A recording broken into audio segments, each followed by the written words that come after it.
This episode is brought to you by FedEx. FedEx knows running a small business is hard enough without the hassle of shipping. That's why there's FedEx One Rate. With FedEx One Rate, you can ship your holiday packages cheaper than the post office for as low as $14.50 for small boxes. Visit FedEx.com/OneRate for details. Exclusions apply. Valid through January 19, 2025. FedEx One Rate. 2-day retail shipping, one flat rate. This episode is brought to you by LifeLock. The holidays mean more travel, more shopping, more time online, and more personal info in places that could expose you to identity theft. That's why LifeLock monitors millions of data points every second. If your identity is stolen, their US-based restoration specialist will fix it, guaranteed or your money back. Get more holiday fun and less holiday worry with LifeLock. Save up to 40% your first year. Visit LifeLock.com/podcast. Terms apply. Do you like the Daily Blast but want even more analysis of the biggest headlines from around the world? Do you want an ad-free listening experience so there's nothing between you and expert commentary every day? Then consider becoming a member of the DSR Network, where you will also gain access to exclusive content across all of the DSR Network podcasts. Listeners of the Daily Blast can get 40% off of a monthly or annual membership using code BLAST at the dsrnetwork.com/buy. That's code BLAST at the dsrnetwork.com/buy. Now please enjoy the show.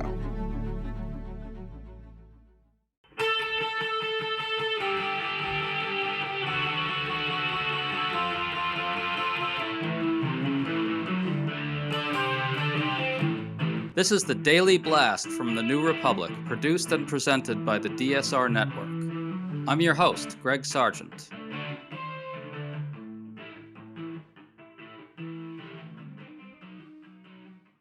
Two big things just happened with major implications for the future of Donald Trump's agenda. Trump has tapped Matt Gaetz to be his attorney general, and a number of Republican senators are reportedly aghast at the pick. On another front, Republican senators elected John Thune as their next majority leader, passing over Rick Scott, who was the first choice of MAGA influencers. And this has some MAGA personalities screaming that the GOP has already betrayed Trump. These two things raise a question. How bad will the splits between the GOP establishment and MAGA really get? Today we're chatting about this with Ben Meiselas, the co-founder of Midas Touch Network, who has been closely tracking the MAGA response to all these developments and is a good chronicler of MAGA madness in general. Good to have you on, Ben. Good to be here, Greg. So, Ben, here we are already. Trump has tapped Matt Gaetz, of all people, as his choice for attorney general. Senate GOP aides are telling Politico's Andrew Desidero that there's no way Gaetz gets confirmed. CNN's Melanie Zanona reports that House Republicans literally ran away from her when she tried to get comment on Gaetz. I think this shows right off the bat that MAGA chaos is going to reign. Gaetz pushed false flag conspiracy theories about Trump's insurrection and has been a big defender of Trump supporters who attacked the Capitol. What do you think of all this? Well, as I've been telling people, I think the best case scenario over the next 4 years is absolute chaos, total drama, utter incompetence, and hardship. I think that's the best case scenario, knowing that Trump's going to be Trump. He's not out there, this is my legacy. No, he's going to do what he said, retribution, vengeance, rule like a dictator.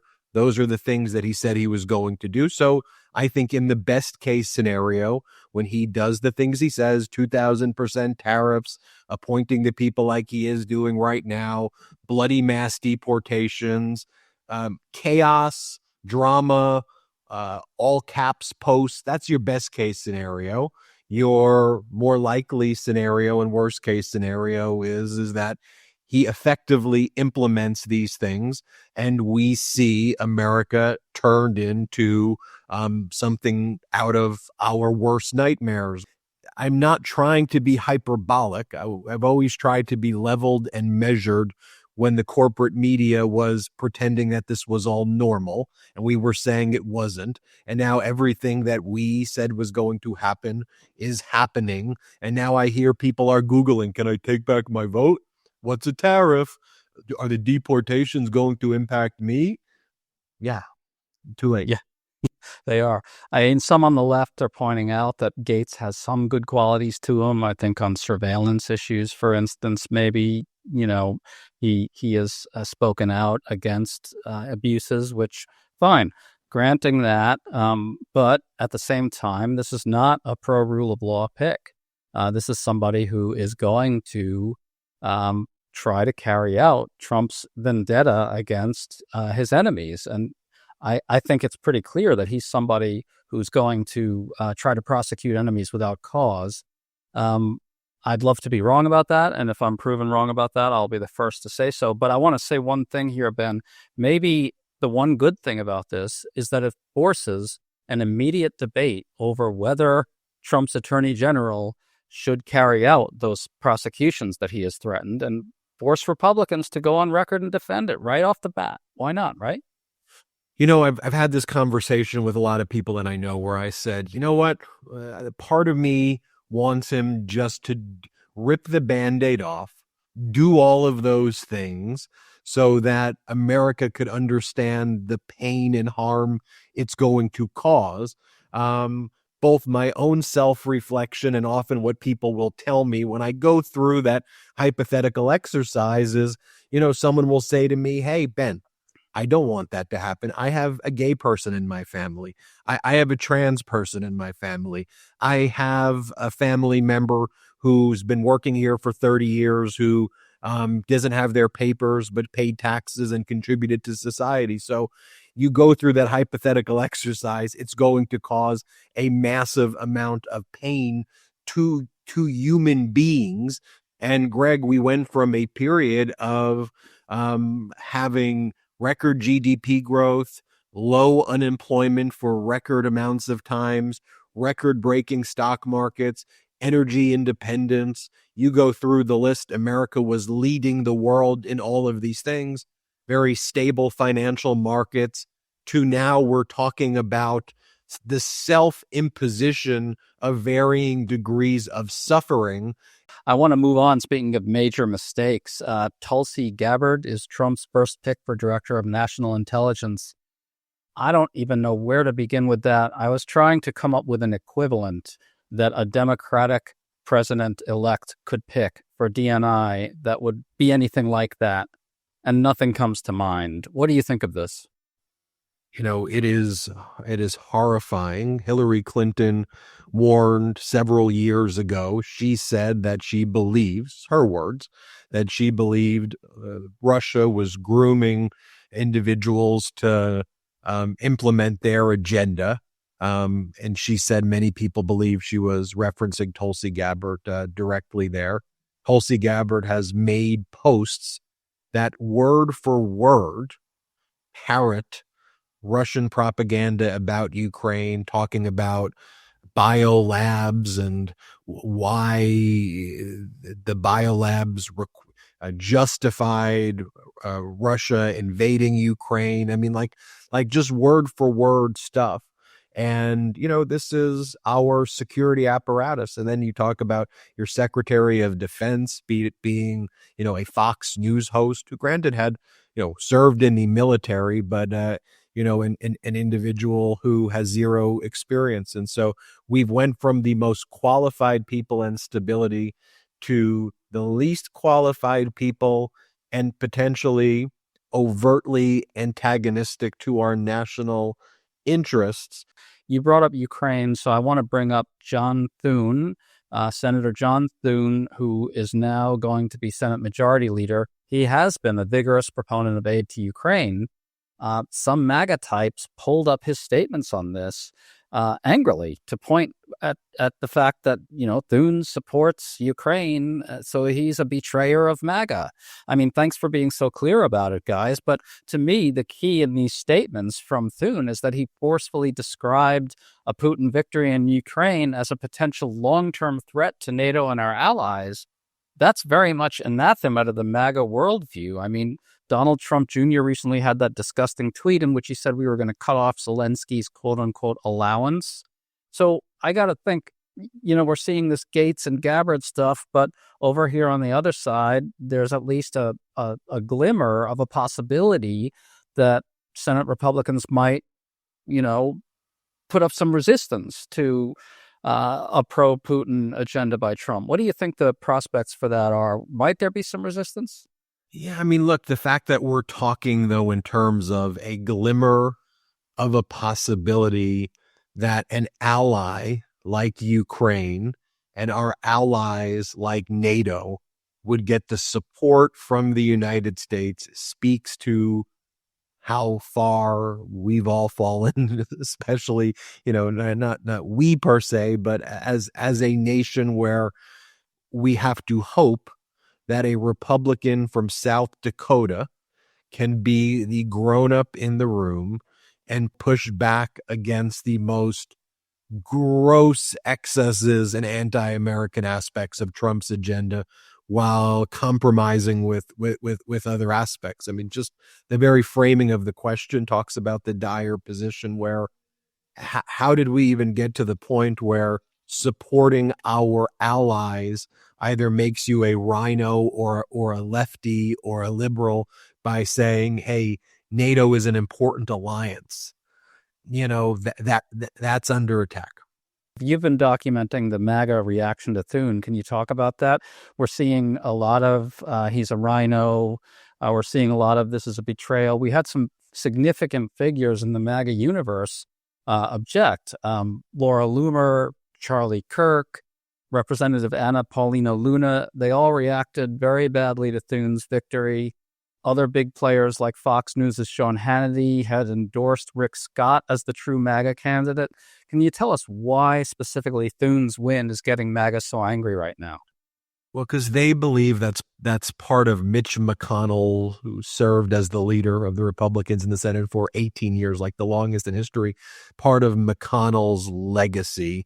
Trump hates McConnell. He thought that McConnell was undermining parts of his agenda, even though, I mean, you think about it from the other perspective, Mitch McConnell is someone who literally allowed the Supreme Court to be reshaped in the way it did, handed Donald Trump all of these victories, but that was not MAGA enough for them for not passing the purity test. So the MAGA world views this as a McConnell handoff to extend kind of McConnell's legacy to John Thune, and that John Thune is not going to be a 100% Trump MAGA purist. Look, today you've had a number of MAGA Congress members who were interviewed in various media outlets who said, if Trump tells us to jump, we jump. If he tells us to scratch our head, we scratch our head. We don't decide anything on our own. We take orders. That's what our job is to do. This episode is brought to you by Etsy. Oh. Hear that? Okay. Thank you. Etsy knows these aren't the sounds of holiday gifting. Well, not the ones you're hoping for. You want squeals of delight. Happy tears. How did you? And spontaneously written songs of joy. I am so happy. Oh yeah, oh yeah, oh yeah. Okay, the song needs a bit of work, but anyway, to get those reactions, make sure everyone on your list feels heard with handmade, handpicked, and designed gifts from small shops on Etsy. Gifts like personalized jewelry, custom artwork, cozy style items, vintage pieces, and home decor to celebrate all of your favorite people and their specific kind of special. For original gifts that say, I get you, Etsy has it. This episode is brought to you by LifeLock. The holidays mean more travel, more shopping, more time online, and more personal info in places that could expose you to identity theft. That's why LifeLock monitors millions of data points every second. If your identity is stolen, their US-based restoration specialist will fix it, guaranteed or your money back. Get more holiday fun and less holiday worry with LifeLock. Save up to 40% your first year. Visit LifeLock.com/podcast. Terms apply. Ben, you referred to a quote from a House Republican. I want to read the whole thing so people can actually hear it because it's so amazing. GOP Rep. Troy Nehls said to reporters today, after meeting with Trump, Republicans met with Trump, Nehls said, quote, if Donald Trump says jump 3 feet high and scratch your head, we all jump 3 feet high and scratch our head. Now, according to Melanie Zanona, the reporter for CNN, he was wearing a Donald Trump tie while he said this. And what I think this actually meant, it wasn't an observation of Republican subservience to Trump.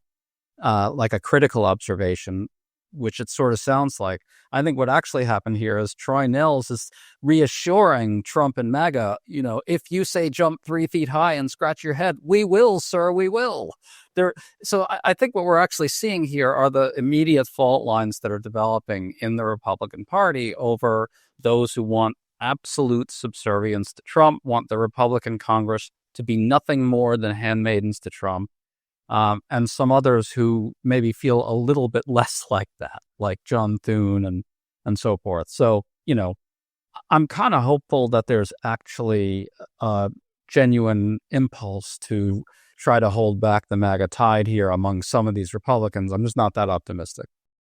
He's a man, wearing a tie with another man's face in it from a co-equal branch of government, while wearing like these ridiculous Trump fake gold sneakers. This type of stuff is like, if you saw it in North Korea, you would be like, that could never happen here. You remember the movie Sacha Baron Cohen, the Emperor or whatever it was, and he came through New York and he was on like the camel, and then he would like run in the Olympics, but then he would like have his gun and he would like shoot the competitors so that he would always get in first place, and he would surround himself with just, I think it was based off like a combination of Gaddafi, Kim Jong-un, and that type of and Saddam Hussein and that type of dictator. Like, that's what we have here in the United States right now. Like, it exists. It's happening now. We have Republicans wearing ties with the guy's face on it. This is all bizarre. This should not be a political thing. This should just be like, what the hell is going on? I see people in the country, just kind of still, more people are wising up to it, but like kind of just going about their day. And I'm just thinking to myself, like, do y'all realize that is what's about to happen in this country? Like, do we all realize what's going on right now? I want to read a tweet from Hussein Ibish, a writer, about all of this that's going on. Quote, "He promised madness, looting, revenge, and autocracy, and he got a mandate for them. Here we go. This is indeed the American Brexit, a devastating self-inflicted wound that will take at least a generation to heal." Now, I don't know whether it's going to amount to that or not, but the earliest signs right now, maybe with the exception of the Thune pick in the Senate, really do sort of point to an interpretation of this election that's somewhat like that this is probably going to shape up as a very serious act of self-sabotage by our nation. I couldn't agree more. It's really unfortunate because we were at the precipice of something great. And, I'm not trying to like fanboy for Joe Biden and be like, oh, he's the greatest guy. But look, he inherited crap. He did, based on the objective criteria that we used to hold people accountable, the job that he was hired to do. If you were a religious person, he was somebody who went to church regularly. If you're a family-oriented person, you don't get more family-oriented than someone like a Joe Biden. And regardless of any kind of personal or religious views, he was a man of high and is a man of high moral character who got the job done that he was hired to do, brought us to a point where we had endless opportunities to expand freedoms, continue to expand upon a booming economy without saddling it with tariffs and the type of debt that Trump's about to impose upon us all.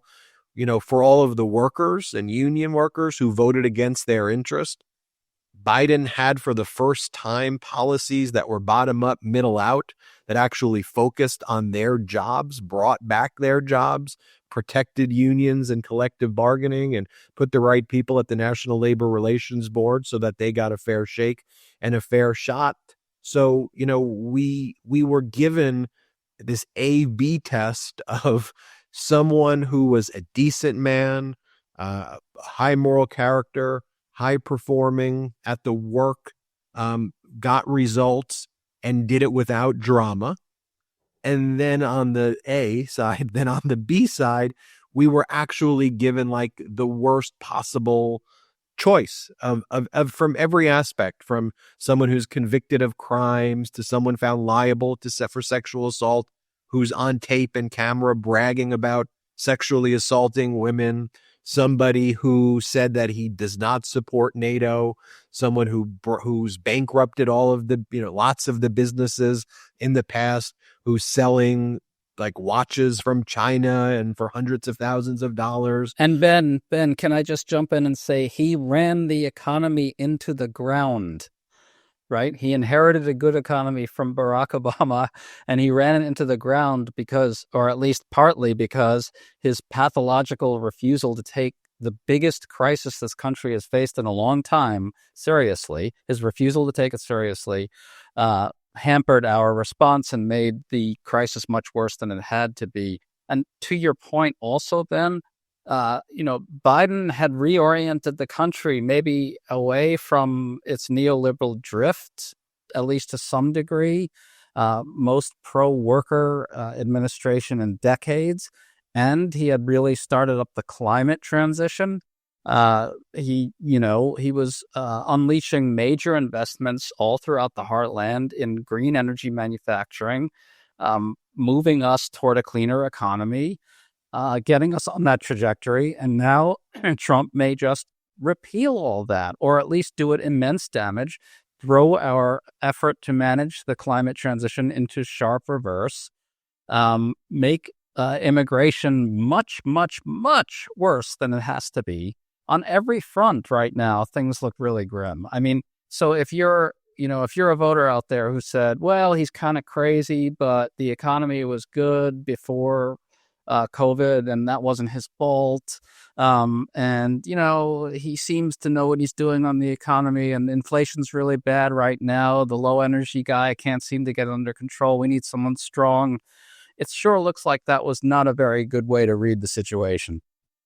I agree with you, and to again see so many groups, and without naming them because they know, we all know what happened, voting literally to cause a great deal of pain on themselves, their family members, and the country out of anger, out of whatever. But I think we have to take measure of how this happened.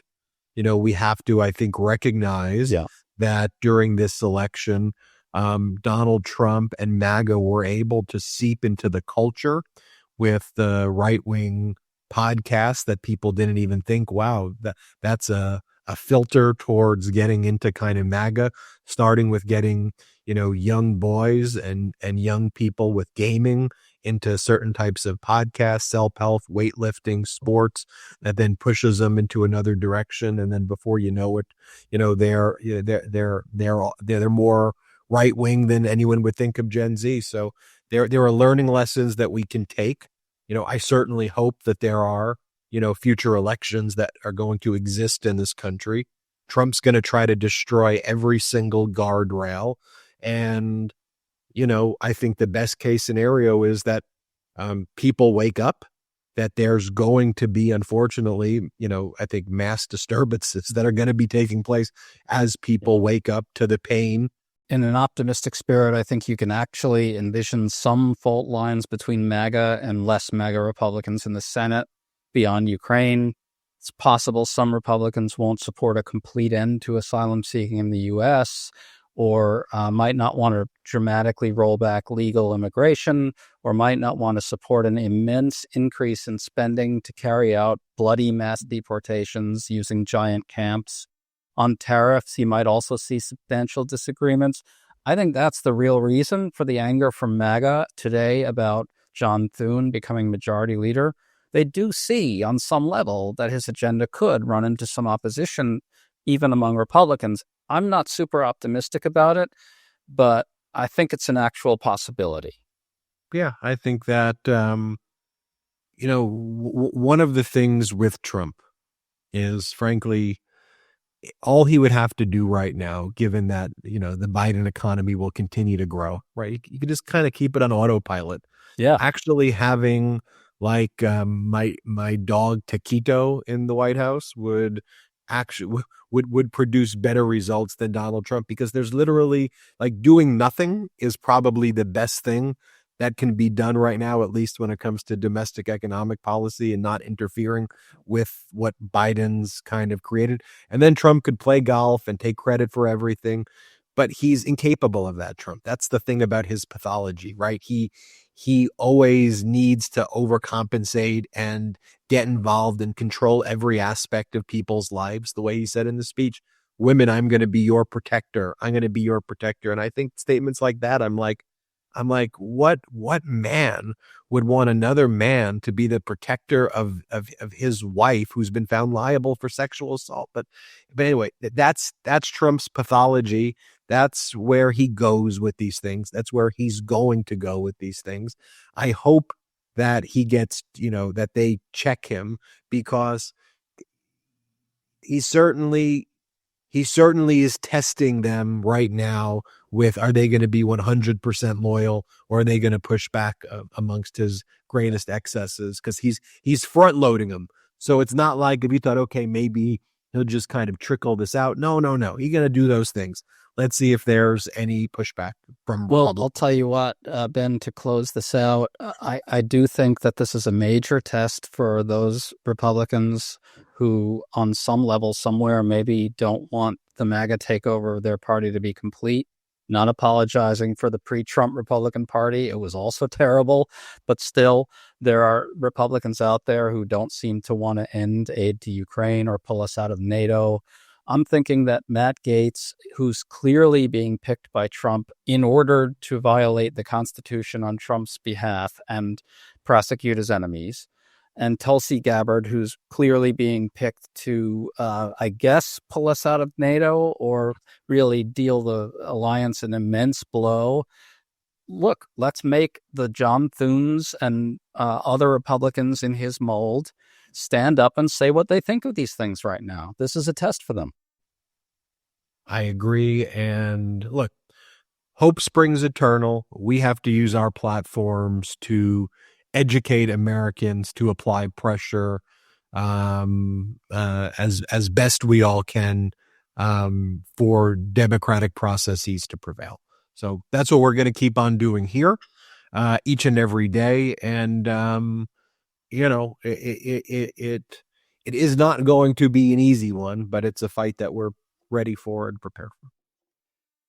Ben, thanks so much for coming on with us. I wish we could have a conversation about something a little less dispiriting, but that's where we are now. Right. I forget if it was the Frodo Gandalf quote about sometimes we're not in control of what the times thrust upon us, but we have to do what we can in the times that we live in. And so we're all called to action right now in our own small way. Absolutely. Thanks so much, Ben. You've been listening to The Daily Blast with me, your host, Greg Sargent. The Daily Blast is a New Republic podcast and is produced by Riley Fessler and the DSR Network.